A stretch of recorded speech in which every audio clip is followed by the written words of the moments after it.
একদা মাইজ বিন মালিক রাদিয়াল্লাহু তাআলা আনহু রাসূলুল্লাহ সাল্লাল্লাহু আলাইহি ওয়াসাল্লামের নিকট এসে বললেন, হে আল্লাহর রাসূল, আমাকে পবিত্র করুন। তিনি বললেন, ধিক তোমাকে, তুমি চলে যাও, আল্লাহর কাছে ক্ষমা চাও এবং তাওবা করো। বর্ণনাকারী বলেন, তিনি চলে গেলেন এবং সামান্য একটু দূরে গিয়ে পুনরায় ফিরে আসলেন এবং আবারও বললেন, হে আল্লাহর রাসূল, আমাকে পবিত্র করুন।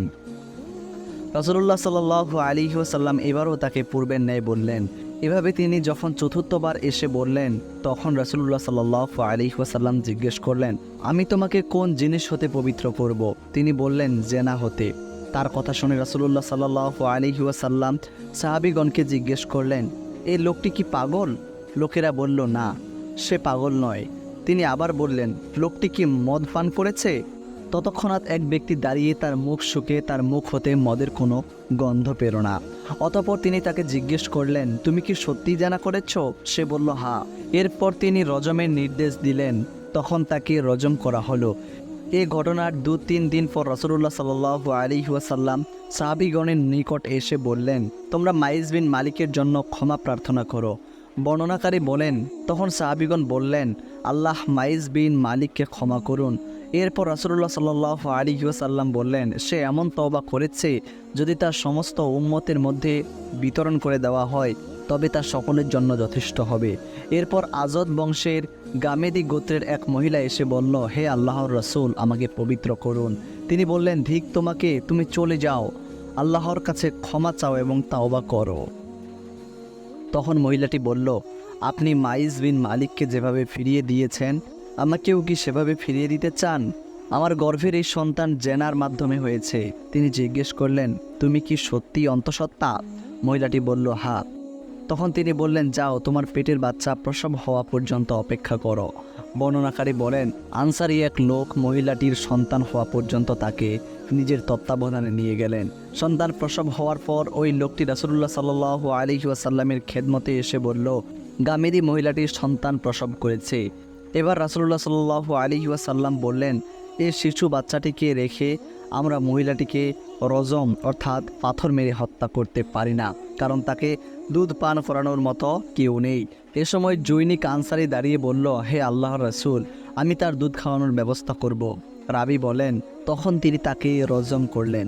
অন্য এক বর্ণনায় আছে, রাসূল সাল্লাল্লাহু আলাইহি ওয়াসাল্লাম মহিলাটিকে বললেন, তুমি চলে যাও এবং সন্তান প্রসব হওয়া পর্যন্ত অপেক্ষা করো। অতঃপর সন্তান প্রসবের পর যখন সে আসলো, তখন তিনি বললেন, আবার চলে যাও এবং দুধ পান করাও, দুধ ছাড়ানো পর্যন্ত অপেক্ষা করো। পরে যখন বাচ্চাটির দুধ খাওয়া বন্ধ হলো, তখন মহিলাটি বাচ্চার হাতে এক খণ্ড রুটির টুকরো দিয়ে তাকে সাথে নিয়ে রাসূলুল্লাহ সাল্লাল্লাহু আলাইহি ওয়াসাল্লামের খেদমতে হাজির হলো। এবার মহিলাটি এসে বলল, হে আল্লাহর নবী, এই দেখুন, আমি তাকে দুধ ছাড়িয়েছি, এমনকি সে নিজের হাতে খানাও খেতে পারে। তখন রাসূলুল্লাহ সাল্লাল্লাহু আলাইহি ওয়াসাল্লাম বাচ্চাটিকে একজন মুসলমানের হাতে তুলে দিলেন।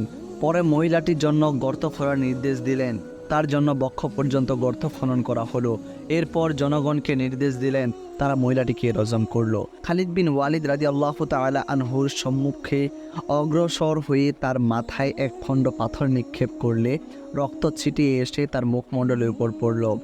তখন তিনি মহিলাটিকে গালমন্দ করলেন। তা শুনে রাসূলুল্লাহ সাল্লাল্লাহু আলাইহি ওয়াসাল্লাম বললেন, থামো হে খালিদ, যার হাতে আমার জীবন তার কসম করে বলছি, এই মহিলা এমন তওবা করেছে, যদি রাজস্ব আদায়ে কারচুপিকারী ব্যক্তিও এমন তওবা করত, তাহলে তাকেও ক্ষমা করা হতো।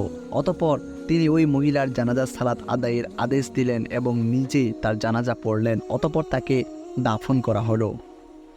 অন্য বর্ণনায় এসেছে, রাসূলুল্লাহ সাল্লাল্লাহু আলাইহি ওয়াসাল্লাম তার জানাজা পড়লে ওমর ফারুক রাদিয়াল্লাহু তাআলা আনহু বলেন, হে আল্লাহর নবী, আপনি তার জানাজা পড়লেন, অথচ সে জেনা করেছে। জবাবে রাসূলুল্লাহ সাল্লাল্লাহু আলাইহি ওয়াসাল্লাম বললেন, এই মহিলা এমন তওবা করেছে যে তা 70 জন মদিনাবাসীর মধ্যে বন্টন করে দিলেও যথেষ্ট হয়ে যেত। তুমি কি এর চাইতে উত্তম কোনো তওবা পাবে? যে ব্যক্তি স্রেফ আল্লাহর সন্তুষ্টির জন্য নিজের জীবন উৎসর্গ করেছে। এই ঘটনা থেকে আমরা শিক্ষা নিতে পারি, বান্দার গুনাহ মাফের অন্যতম মাধ্যম হলো তওবা। সে এর মাধ্যমে পবিত্র হয়ে মহান আল্লাহর প্রিয় ভাজন হতে পারে।